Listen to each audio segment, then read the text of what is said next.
Boa tarde, mulheres edificantes. Quinta-feira abençoada para todas nós. Sequência da nossa série que a gente veio falando, sobre aquilo que está entre o caminho aí entre a unção e a promessa, após uma promessa de um ano de 2026 de aceleração e restauração na sua vida. Então é uma série para fortalecer a sua fé, para fortalecer aquilo que o Senhor já te entregou que vai ser em 2026, tá bom? Não sei quem está acompanhando, mas eu quero que você que esteja assistindo esse vídeo, espero que você esteja acompanhando desde o primeiro dia. Então, se não tiver assistido, volte lá, assista a série completa. É muito importante você acompanhar todos os dias para que você não perca nenhum detalhe, tá bom? E hoje nós vamos falar sobre a caverna de Davi, o local que o Senhor preparou o governo de Davi. E assim, por que isso, Gislaine? Não estou entendendo nada. Como assim? Tem tudo a ver.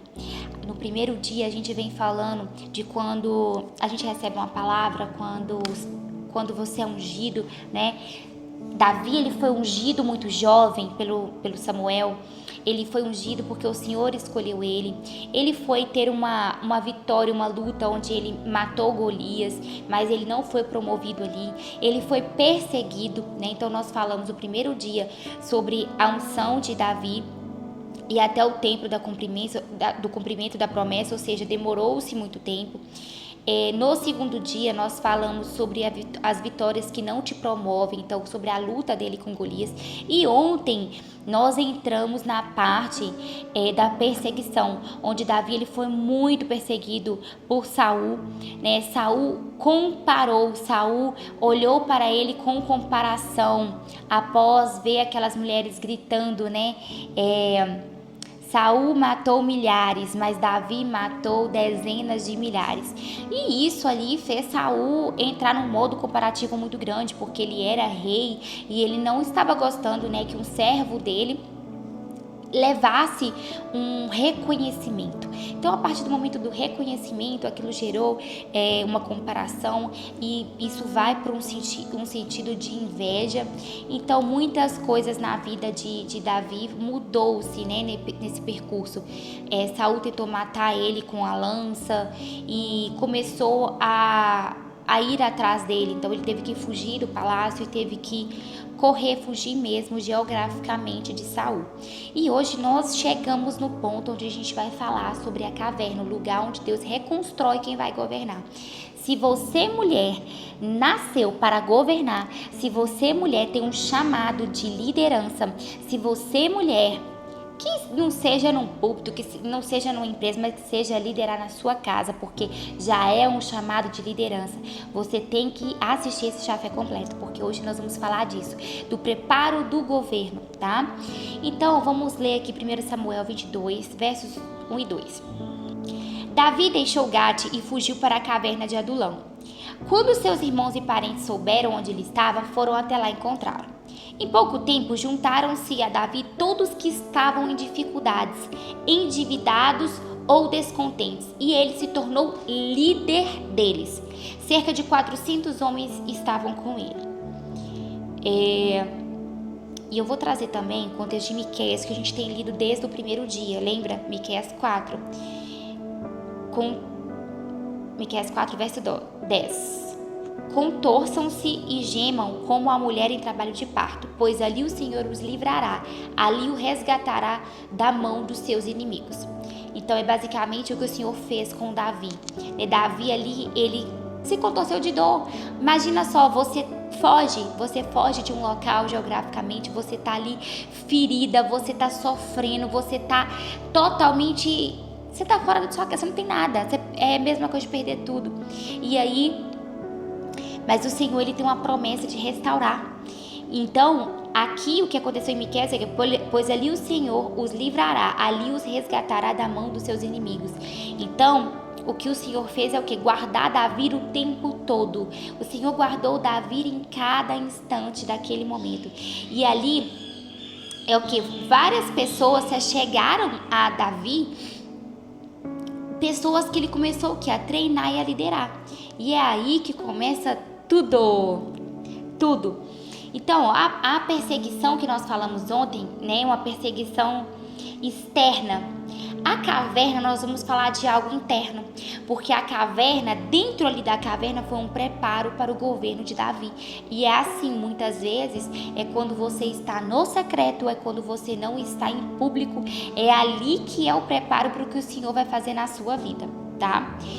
A caverna é a fase onde as forças acabam, o emocional desmorona, a alma pesa, a fé parece silenciosa, o caminho fica confuso. O que Deus falou parece muito distante, porque entre a promessa e o cumprimento é muito distante, aí você não consegue ver com os olhos humanos aquilo que é espiritual. E você pensa assim, não era para ser assim, né? E ainda assim, a caverna, ela não é desistência, ela é transformação. Então, vamos lá. O que a caverna pode revelar na nossa vida? A caverna, ela revela emoções que nunca admitiu. Por exemplo, quando você passa por uma perseguição muito grande, que você tem que ir para um momento mais recluso, sabe? Fugir daquilo ali tudo, sair fora daquela bagunça, daquela barulheira. É um momento que você começa o quê? A ir para uma reflexão, a ir para uma autoanálise, a começar a visualizar sentimentos e dores suas que talvez você nunca admitiu. Então a caverna, ela expõe, a caverna, o secreto, ela expõe o quê? O medo oculto, feridas antigas, inseguranças emocionais, dependências emocionais e motivações internas. Dentro da caverna, dentro do secreto, você começa a perceber aquilo que tem te governado. E é só a partir do momento que você reconhece o que te governa que você começa a governar sobre aquilo ali e decide mudar. Né? Então Deus usa o que? O isolamento, quando você está isolada, para revelar o que estava encoberto, para trazer a verdade. Então muitos chafés aqui eu já vim falando sobre isso, sobre a intimidade, a importância da intimidade com Deus. Porque dentro da intimidade que você tem as revelações daquilo que o Senhor quer para a sua vida.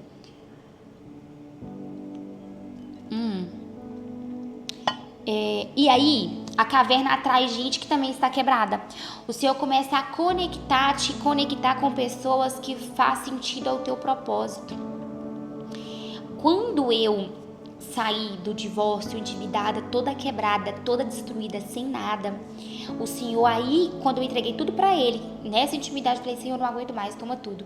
O Senhor começou a me conectar com quem era cumprimento do meu propósito. O Senhor começou a me conectar com pessoas que precisavam daquilo que eu também precisava e daquilo que eu tinha, eu podia ajudar e vice-versa.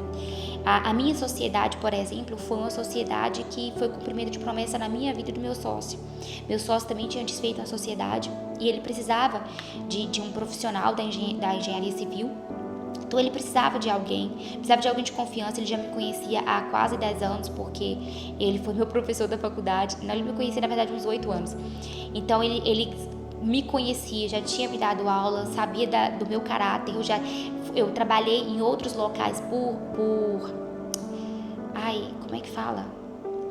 Que ele me indicou. Eu trabalhei no estado mesmo de Minas Gerais, tudo indicação dele. Eu fiz 2 estágios lá, trabalhei lá, iniciação científica, tudo assim por indicação dele. Então ele sabia que tudo aquilo que ele me indicou para as outras pessoas eu tinha valorizado muito. Então, e ele sempre falou assim: um dia você vai ser minha sócia, um dia você vai ser minha sócia. E ali foi um cumprimento de uma promessa, porque ele precisava de uma pessoa que tivesse as características que ele estava buscando e eu me encaixei nessas características e eu precisava de uma oportunidade de trabalho. Eu precisava de algo porque eu estava na lama. Então ali o Senhor que conectou com a pessoa. Outro setor da minha vida, por exemplo, na parte emocional, eu sempre tive uma amiga que morou aqui em São Paulo, então eu vim para casa dela, que foi uma conexão, para fazer cursos de desenvolvimento pessoal na época. E a casa dela foi uma ponte para mim. Aí dentro desses eventos o Senhor foi me conectando com outras pessoas. E foi conectando. E nenhum desses eventos também eu conheci meu digníssimo marido hoje. Então a gente se conheceu em um evento também profético. Então assim, a nossa vida, quando você pensa assim, nossa, a minha vida tá numa caverna, não tem solução, não tem nada. Mas Deus, ele vai te conectando com pessoas. E aqui foi a preparação do governo de Davi, porque Davi ele foi conectado com aquelas pessoas que eram o quê? Endividados, frustrados, descontentes e emocionalmente feridos. E ali ele foi o quê? Ele foi liderar esses homens. Pensa só, ele estava treinando para o governo, para o rei que ele iria vestir, né? Que ele iria se tornar. Então tudo começou ali, naquele momento onde talvez ele nem imaginava, como que eu vou sair dessa caverna? Como que eu vou sair dessa perseguição? Como que eu vou sair disso?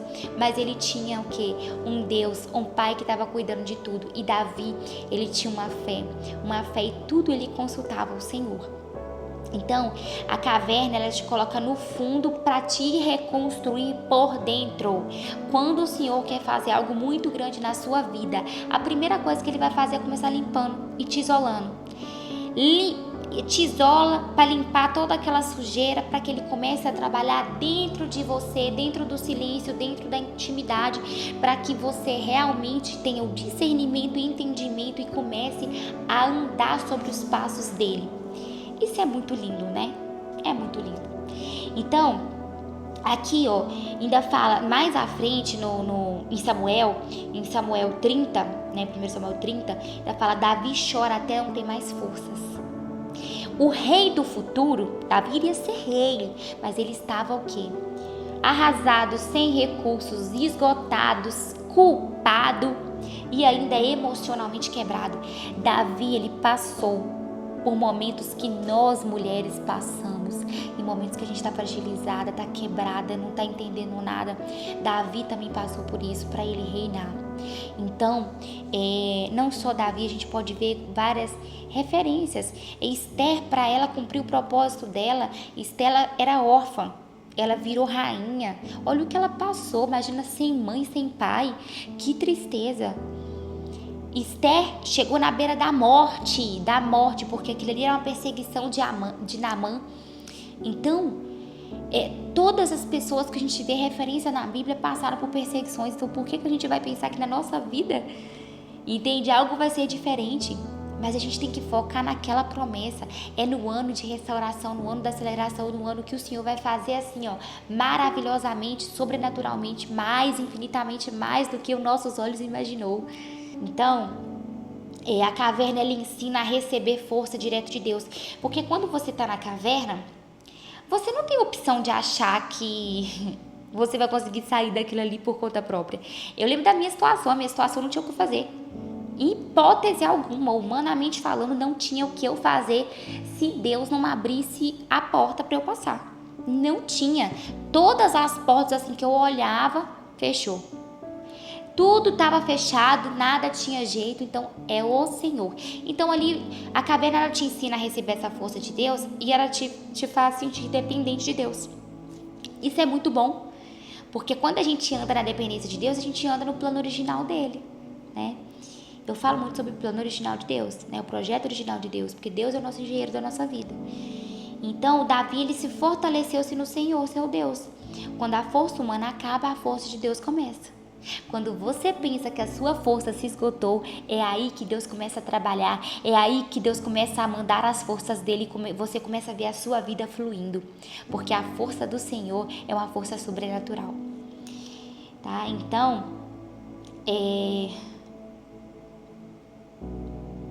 o que nós vimos aqui, um breve resumo: a caverna não é punição, ela é uma preparação para o seu propósito. A caverna, ela expõe suas dores para que o trono não as exponha a depois. Imagina se Davi tivesse lá na época que as mulheres gritou lá que ele que matava 10 milhares. O ego poderia ter subido, o orgulho subido e ele simplesmente ter perdido o trono ali. Então o Senhor, ele guarda, o Senhor, ele sabe o momento que a gente está preparado para viver determinadas coisas. O Senhor, ele não vai entregar na nossa vida aquilo que a gente não suporta, porque senão quebra. E muitas vezes algo na sua vida quebrou porque você tentou abrir e Deus já tinha falado não. Aí você vai lá, o que você faz? Você dá um chute na porta e você espanca a porta. Só que aí Deus, ele permite que você espanque a porta. Só que aí você machuca o pé, você machuca a mão, você machuca tudo para entrar ali naquela porta, entendeu? Então é basicamente isso que a gente tenta fazer, né, quando é teimoso. Então você é formada no profundo para ser vista no alto. Sua força começa quando a sua capa, porque é Deus que te fortalece. E a dor da caverna é parto do propósito, não do fracasso espiritual. Então, se hoje, minha linda, você está dentro de uma caverna, saiba que você está sendo preparada pelo Senhor. Eu profetizo na sua vida que o Senhor vai te dar um discernimento, que você vai começar a entender tudo que o Senhor está trazendo a verdade, trazendo a luz para que você possa curar, porque você só cura aquilo que reconhece, aquilo que visualiza. Então, que o Senhor, Ele abra os seus olhos nesse momento, que o Senhor, Ele transborde na sua vida o sobrenatural. Eu profetizo isso na sua vida, tá? Minhas lindas, a última frase que eu vou deixar aqui, ó: a caverna forma o trono que você vai sustentar. Então, a caverna é o preparo para o governo que você tá retomando na sua vida. É ano de você ser restaurada e é um ano de você ser entregue ao seu trono. Então, aguente a pressão, aguente a caverna, porque o seu trono tá chegando. Minhas lindas, grandes beijos, até amanhã, sexta-feira, pra gente finalizar a nossa série. Espero vocês!